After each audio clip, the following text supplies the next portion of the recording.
Last week I went to Austria and Germany, so let's see how I spent my time there. It's about an 8-hour flight from O'Hare to Frankfurt, which is where I flew into, and I upgraded myself to premium economy. So I had a really nice flight on the way there, and shout out United for gluten-free snacks. I got picked up in Frankfurt really early at 6 a.m. by my friends. We stopped at McDonald's, and my friends are all from study abroad. And we're still super close, but we live in Germany, Austria, the Netherlands, and the UK, so all over, so we always meet in reunions, and it's so fun to see them. So on the drive to the Airbnb, we stopped at a castle, and this is the Airbnb. It was so cute, mountainy. And then we checked out the town. We were staying in Seefeld, Tyrol, which is on the border of Germany and Austria. And the first night we had a lovely dinner and woke up the next day for a big hike in the Alps. We saw cows and these mountain goats running down. It was so beautiful, although I was extremely jet lagged and tired. But we got drinks and food on the mountain and then took the tram down and got ready for a wonderful dinner and a very long night. We went to these fun bars and then they surprised me for my birthday. I turned 23 next week, so that was so sweet.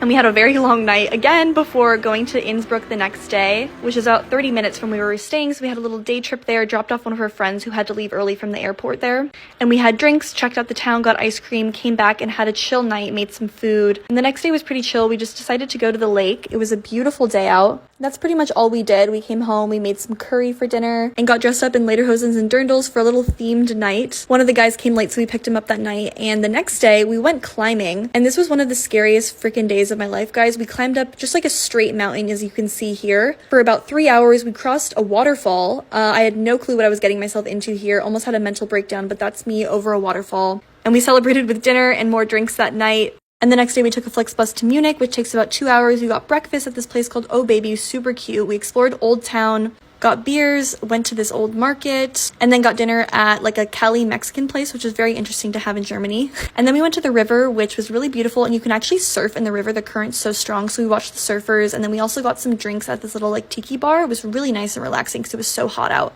And we finished our day in Munich at a Hofbrauhaus, having some food, and came back and had a long night of fun. And then the next day, it was chill. We just went mini golfing, and it started raining, so we had a dinner inside. And the next day, we drove to Heidelberg, which is where one of my friends lives. We explored the beautiful town, so cute in like old Germany type of vibes. We had dinner at Hans im Glück, went up to the old castle. It was really beautiful. Had one last drink before saying goodbye. The next morning we got up at 5 a.m. to go to the airport, and I got upgraded to first class, and that was the end of my trip. Bye!